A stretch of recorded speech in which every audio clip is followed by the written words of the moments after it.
लद्दाख घाटी का बेली ब्रिज दुनिया का सबसे ऊंचा ब्रिज है, जिसे अगस्त 1982 में इंडियन आर्मी ने बनाया था। इतना ही नहीं, दुनिया की सबसे ऊंची मोटर योग्य सड़क भी इंडियन आर्मी ने बनाई थी, जो खरडुंगला पास पर है।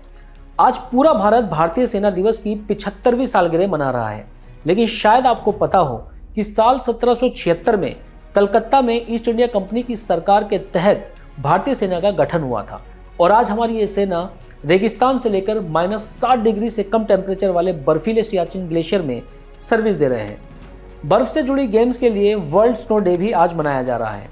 आज से 4 दिन तक चलने वाला पोंगल उत्सव भी शुरू हो रहा है।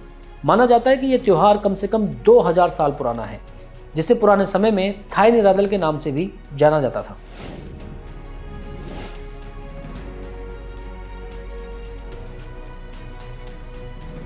सैम मानेकशॉ के बाद फील्ड मार्शल का खिताब पाने वाले दूसरे व्यक्ति के.एम. करियप्पा के सम्मान में हर साल 15 जनवरी को भारतीय सेना दिवस मनाया जाता है। आधिकारिक तौर पर भारतीय सेना 1 अप्रैल 1895 को बनी थी।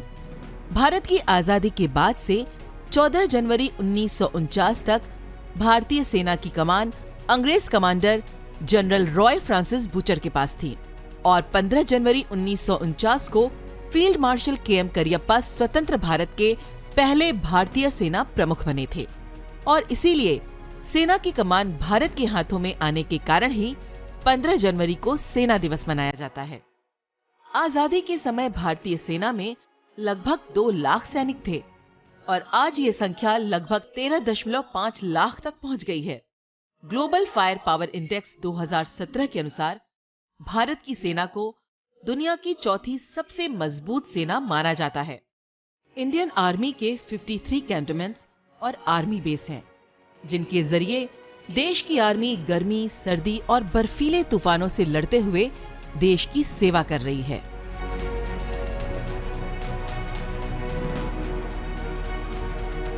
बर्फ से ढके स्नो पॉइंट में मस्ती करना आपको भी पसंद होगा, लेकिन क्या आप स्नो रिलेटेड कोई गेम खेलते हैं या सिर्फ बर्फ के गोलों से दूसरों को तंग करने तक ही सीमित हैं? खैर, आज की खासियत की बात करें तो आज के ही दिन साल 2012 में पहली बार इंटरनेशनल स्की फेडरेशन ने पहला वर्ल्ड स्नो डे मनाया था। हालांकि ये साल 2007 के bring children to the snow campaign का दूसरा चरण था। स्कीइंग की हिस्ट्री की बात करें तो ये खेल सहस्त्राब्दियों से चला आ रहा है और यूरोप में 5100 ईसा पूर्व की रॉक नक्काशियां इसका प्रमाण हैं। इसके अलावा 18 फरवरी 1910 को नॉर्वे में पहले अंतर्राष्ट्रीय स्कीइंग आयोग का गठन किया गया था। हर कोई स्नोफॉल और बर्फ से जुड़ी कई एक्टिविटीज को एंजॉय करने के लिए कहीं न कहीं जरूर जाता है और बर्फ से जुड़ी इन्हीं खास लम्हों को स्पेशल यादगार बनाने के लिए ये दिन पूरी दुनिया को एक साथ लाता है। स्कीइंग और स्नोबोर्डिंग जैसे स्नो स्पोर्ट्स में पार्टिसिपेशन बढ़ाना भी इसका उद्देश्य है और भारत के गुलमर्ग, मसूरी, लद्दाख और तवांग जैसे कई स्नोफॉल पॉइंट्स की डाइवर्सिटी भारत सहित विदेशियों को भी अपनी ओर अट्रैक्ट कर रही है।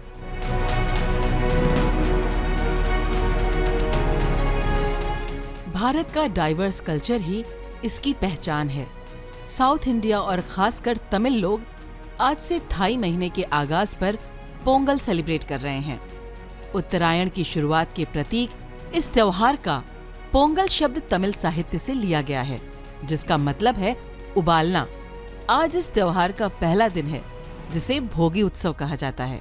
दूसरा दिन थाई पोंगल, तीसरा दिन मट्टू पोंगल और चौथे दिन को कन्नम पोंगल कहा जाता है। इसकी एक खास बात यह है कि इस त्योहार में बनने वाले पकवान का नाम भी पोंगल है, जो उबले हुए मीठे चावल का मिश्रण है। जैसा कि हम जानते हैं कि भारत एक कृषि प्रधान देश है और शायद इसीलिए हमारे ज्यादातर त्योहारों का झुकाव प्रकृति की ओर होता है और पोंगल भी एक फसल उत्सव है, जो सूर्य, प्रकृति माता और विभिन्न जानवरों को धन्यवाद देने का उत्सव है। मेजर सोमनाथ शर्मा ने कहा था कि मैं 1 इंच भी पीछे नहीं हटूंगा, लेकिन अपने आखिरी आदमी और अपने आखिरी राउंड तक लड़ूंगा। आज भारतीय सेना दिवस पर द रेवोल्यूशन देशभक्त हिंदुस्तानी भारत के इन बहादुर जाबाजों को सलाम करता है, जिन्होंने हमें आज़ादी दिलाई और जिनकी बदौलत आज हम स्वतंत्र भारत में खास लम्हे को सेलिब्रेट कर पा रहे हैं। आप सभी को भारतीय सेना दिवस की बहुत बहुत शुभकामनाएं।